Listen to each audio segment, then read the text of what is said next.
অপেক্ষা শব্দটা বোধহয় প্রত্যাশা জড়ানো একটা স্বপ্ন, যা একজনকে প্রতি রাতে নেক্সট সূর্যের মুখোমুখি হওয়ার সাহস যোগায়। আবার কখনো এই শব্দটাই কোনো একজনকে জীবনের কোনো এক প্রান্তে দাঁড়িয়ে উপলব্ধি করায় মরীচিকার উপস্থিতি। অ্যাকচুয়ালি যে কোনো শব্দের অর্থ ধরা দেয় মানুষটি কোন স্টেটে আছে তার উপর। Basically it depends on the state of mind of the questioner. যে অপেক্ষারত কোনো এক অজানা স্বপ্নকে স্পর্শ করার উন্মাদনায় তার গভীরে জমতে থাকা প্রত্যাশাগুলিও প্রতীক্ষারত। যদি সেই স্বপ্নকে ছোঁয়া যায়, সেই মুহূর্তের সত্যতা বা ফলাফল শুধুমাত্র ব্যক্তিটির সাপেক্ষে যতক্ষণ তার অস্তিত্ব জানান দেয় তারই নিজস্ব অনুভূতিগুলোকে। আর যদি অধরা থাকে তখন ভেবো না কেন, কারণ ভালোর পাশাপাশি খারাপও দাঁড়িয়ে। যাত্রাপথের শুরুর মিলন বিচ্ছেদে রূপান্তরিত হওয়াটা ভুল কিছু নয়, হতেই পারে, it's law of nature. But তবুও যদি বলো এক্সট্রা পাওনা, আঘাত কেন, তা তো তোমারই নিজস্ব প্রত্যাশা। আবার এভাবেও ভাবা যায় ওটাই তোমার ডেস্টিনেশন।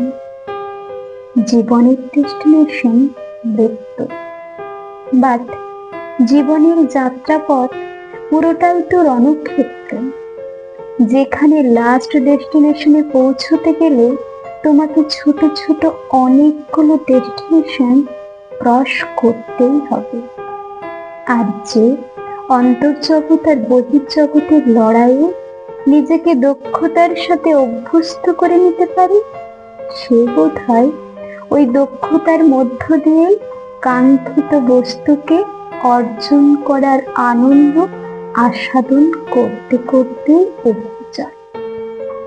আসলে মানুষ চায় আনন্দ পেতে, পূর্ণ হতে, আবার নতুনের অভিমুখে ধাবিত হতে।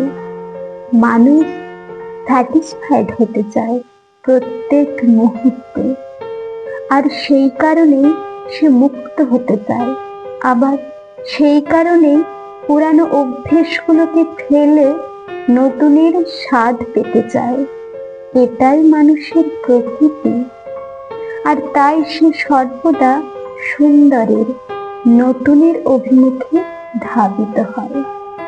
তাই মানুষ যা পায় না, যা দেখে না, যা স্পর্শ করেনি, সেদিকে যত বাধা থাক না কেন সে যেতে চায় তীব্রভাবে।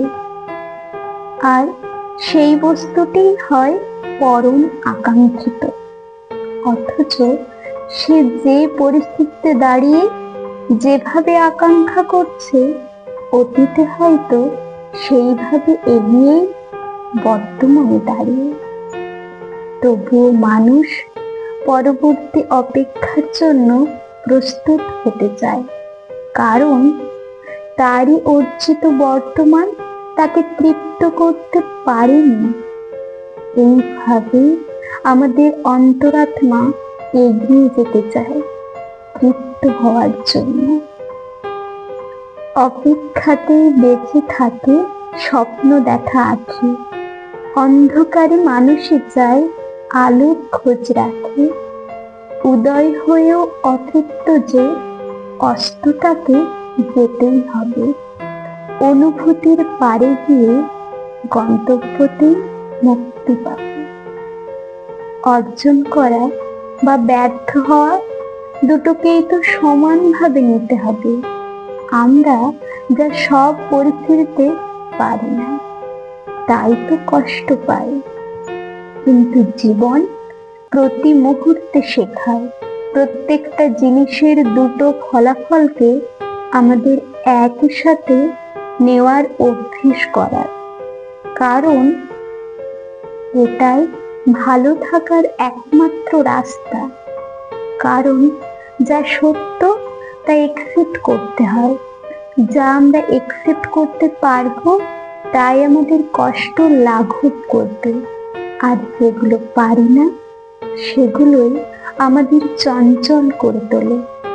তাই যা সত্য তাকে মেনে নিতেই হবে। আর একইভাবে ভালোর পাশাপাশি খারাপের অস্তিত্বটাও স্বীকার করতে হবে, অভ্যেস করতে হবে একইভাবে গ্রহণ করার। যদি সে রাত হয় অমাবস্যার, উপলব্ধি করো গভীরতা জোয়ার ভাটার। যদি ঘন কালো মেঘে যায় সূর্য কিরণ ঢেকে, প্রত্যক্ষ করো সেদিন মেঘের বুকে রাখা ক্ষমতা দেখে। যদি আছড়ে পড়ে কাল বৈশাখী, সরিয়ে গোধূলি, শিখে নিয়ে ধ্বংসের মধ্য দিয়ে গঠন প্রণালী। যদি 20 ফোঁটার পর অধিকার করে কোনো বিধ্বংসী কীট, ক্ষণস্থায়ী জীবনে সাজিয়ে তোলো প্রকৃতি তোমার রূপে আর সৌরভে। আর তারপর লড়াই করো শেষ রক্তবিন্দু পর্যন্ত। আর জীবন যখন অসহনীয়, নিজেই তৈরি করো নিজস্ব প্রণালী, যে খাতে বয়ে যেতে নিজেকেই অভ্যস্ত করে তোলে। শুধু অপেক্ষার উন্মাদনা নয়, প্রতি মুহূর্তের ভুল ঠিক, অর্জন বিসর্জন, ব্যর্থতা সফলতা, সমস্ত আস্বাদন নিতে নিতে এগিয়ে চলে।